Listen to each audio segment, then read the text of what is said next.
नाजरीन, अमरीकी खलाई agency NASA एक बार फिर चांद के मिशन पर रवानगी के लिए तैयार है। इस नए मिशन की पहली आजमाइशी परवाज़ 29 अगस्त को लॉन्च होगी। आर्टेमिस 1 चांद की तस्खीर के बाद इस नए खलाई मिशन की पहली परवाज़ होगी। नासा चांद पर मुकम्मल तहकीक के बाद इस पर कॉलोनी बसाने का ख्वाहिशमंद है। आर्टेमिस 1 मिशन में स्पेस क्राफ्ट ओरायन को चांद के गिर्द चक्कर लगाने के लिए भेजा जाएगा ताकि खला के हालात में इसकी कारकर्दगी परखी जाए और वहां से फिर मरीख का सफ़र किया जाए। मगर वहां तक सफ़र के लिए इस्तेमाल होने वाले रॉकेट स्पेस लॉन्च सिस्टम या SLS के तहत तैयार किए जाते हैं। ये रॉकेट ज़मीन के ऑर्बिट से बाहर निकलने के लिए मतलूबा थ्रस्ट फराहम करते हैं। इसके बाद खला में या चांद के गिर्द सफ़र के लिए भी इंजन्स या बूस्टर्स का इस्तेमाल किया जाता है। आज की वीडियो में हम आपको SLS के तहत तैयार किए जा रहे आर्टेमिस 1 रॉकेट की तैयारी की दिलचस्प तफसीलात बता रहे हैं। नाजरीन, रॉकेट की तैयारी का ये सिलसिला अमरीकी रियासत यूटा से शुरू होता है, जहां नॉर्थरोप ग्रूमैन ने रॉकेट के बूस्टर्स पर मुश्तमिल हर एक सेगमेंट तैयार किया। 10 दिन के क्रॉस कंट्री सफ़र के बाद booster segments Kennedy space centre के रोटेशन, प्रोसेसिंग और सर्च फैसिलिटी या RPSF तक पहुंचाए गए। इससे पहले इसी फैसिलिटी पर शटल बूस्टर सेगमेंट्स भी तैयार किए गए थे। अगले मरहले में इन तमाम पुर्ज़ों को व्हीकल असेंबली बिल्डिंग या VAB में ले जाया जाता है, जहां रॉकेट के बाकी हिस्सों को जमा किया जाता है और मोबाइल लॉन्चर के ऊपर स्टैक किया जाता है। रॉकेट के बारे में एक दिलचस्प चीज़ ये है कि इसके पुर्ज़ों की तैयारी अमेरिका के मुख्तलिफ़ हिस्सों में की जाती है और फिर वो सब यहाँ व्हीकल असेंबली बिल्डिंग में इकट्ठे किए जाते हैं। SLS रॉकेट ज़मीन की ग्रेविटेशनल फोर्स से निकलने के लिए 8.8 मिलियन पाउंड्स का थ्रस्ट पैदा करेगा। ये स्पेस शटल और सैटर्न 1 रॉकेट से ज़्यादा ताकत है। नासा के एक्सप्लोरेशन ग्राउंड सिस्टम के साथ काम कर रही टीमें इन बूस्टर्स को तैयार करेंगी। रॉकेट बूस्टर्स 10 सेगमेंट्स पर मुश्तमिल हैं और मुकम्मल तौर पर तैयार होने के बाद तकरीबन 17 मंजिला बिल्डिंग की ऊंचाई तक पहुंच जाएंगे। सबसे पहले टीमें हार्डवेयर का मुआयना और तैयारी करती हैं। इसके बाद वो रॉकेट सेगमेंट्स को ऊपर नीचे लगाना शुरू करते हैं। एक के ऊपर एक हिस्सा लगाना एक सब्र आज़मा और मुश्किल मरहला होता है। एक 325 फुट क्रेन के साथ हर एक हिस्से को उठाकर इसे 16वीं मंजिल के बराबर क्रॉसओवर पर ले जाया जाता है, जहां से फिर मतलूबा सतह तक नीचे लाकर इसको जोड़ा जाता है। इस प्रोसेस को स्टेक करना कहा जाता है। हर नया हिस्सा पहले वाले के ऊपर रखा जाता है और हर हिस्से को जोड़ने के लिए इसके इर्द गिर्द तकरीबन 177 बोल्ट लगाए जाते हैं। यहाँ पर होने वाली ज़रा सी गलती पूरे मिशन को नाकाम बना सकती है और इसी वजह से काम कर रहे इंजीनियर्स पर बेपनाह दबाव होता है।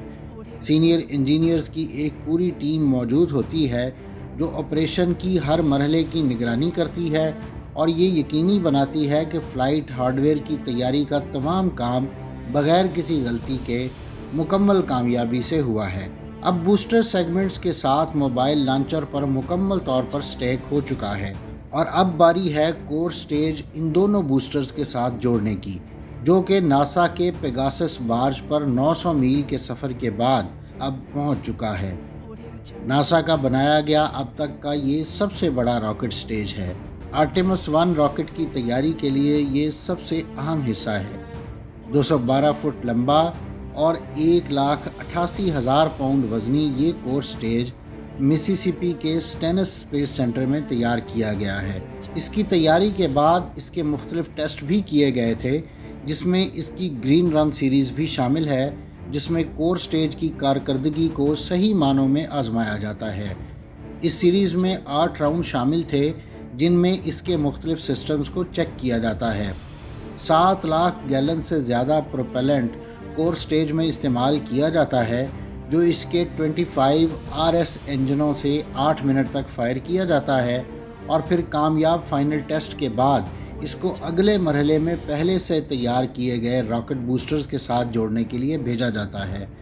पहुंचने के बाद कोर स्टेज को VAB में मुंतकिल किया, जहां उसे क्रेन के ज़रिए उठाया गया और ठोस रॉकेट बूस्टर्स के दरमियान में रखा गया। कोर स्टेज रॉकेट की रीढ़ की हड्डी के तौर पर काम करते हुए ओरायन स्पेसक्राफ्ट को चांद के गिर्द इसके सफ़र पर भेजने में मदद के लिए 2 मिलियन पाउंड से ज़्यादा थ्रस्ट फराहम करेगा। नासा का अब तक का सबसे बड़ा रॉकेट बूस्टर्स के साथ जुड़ने के बाद अब सफ़र के लिए तैयार है। चांद तक पहुंचने के बाद ओरायन कैप्सूल आगे के सफ़र के लिए सिर्फ एक RL-10 इंजन इस्तेमाल करेगा। इंटरम क्रायोजेनिक प्रोपल्शन स्टेज या ICPS ओरायन को खला की गहराइयों में जाने के लिए 20,000 पाउंड से ज़्यादा का थ्रस्ट फराहम करेगा। ICPS को मेन रॉकेट स्टेज के साथ जोड़ने के लिए इंजीनियर्स ने launch vehicle stage adopter core stage में शामिल किया।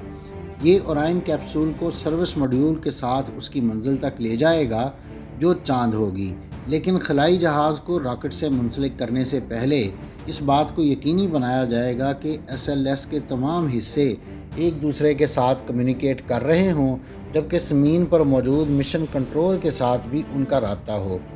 किसी गलती से बचने के लिए बहुत से टेस्ट किए जाते हैं और यकीनी बनाया जाता है कि हर किस्म की मुमकिना गलती को दुरुस्त कर लिया जाए। इससे पहले चांद पर जाने वाले अपोलो मिशन से लेकर अब तक स्पेस साइंस बहुत तरक्की कर चुकी है और रॉकेट्स की तैयारी का तरीका भी अब बहुत एडवांस हो चुका है। कंप्यूटर्स से बहुत सी मदद ली जा रही है और इससे सिस्टम को मज़ीद से मज़ीद बेहतर किया जा रहा है। आर्टेमिस सीरीज़ का ये पहला रॉकेट है, मगर इसके बाद इस सीरीज़ के बहुत से रॉकेट लॉन्च किए जाने हैं और पहले रॉकेट लॉन्च के मौके पर कोई हादसा मुमकिन है कि पूरे प्रोग्राम को बंद करने की वजह बन जाए। ओरायन के साथ छोटे साइज़ के सैटेलाइट्स, जिन्हें क्यूब सेट्स कहा जाता है, भेजे जा रहे हैं।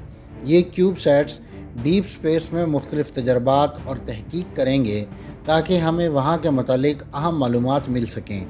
इन क्यूब सेट्स में माइक्रो ऑर्गेनिज़म्स को खला में भेजा जा रहा है ताकि इन पर रेडिएशन और ग्रेविटी के असरात का जायज़ा लिया जा सके। रॉकेट के मुकम्मल होने के बाद इसका सबसे अहम हिस्सा यानी स्पेस क्राफ्ट लगाने की बारी है, जो लॉन्च एबॉर्ट सिस्टम फैसिलिटी में तैयार किया जा चुका है।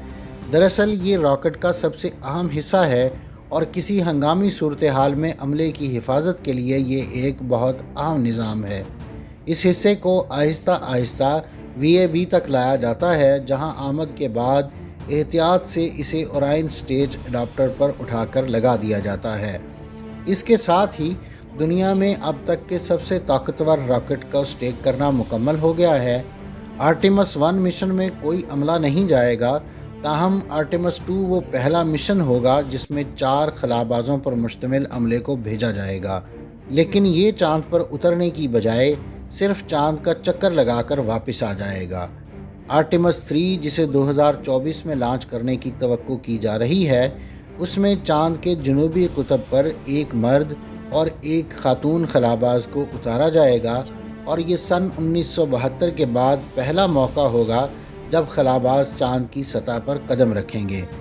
इन मिशंस की कामयाबी के बाद नासा की जानिब से 2030 की दिहाई में इंसानों को मरीख पर भी भेजा जाएगा। नाज़रीन, ये थी आज की वीडियो। अगली वीडियो तक के लिए मुझे इजाज़त दीजिए। अल्लाह हाफ़िज़।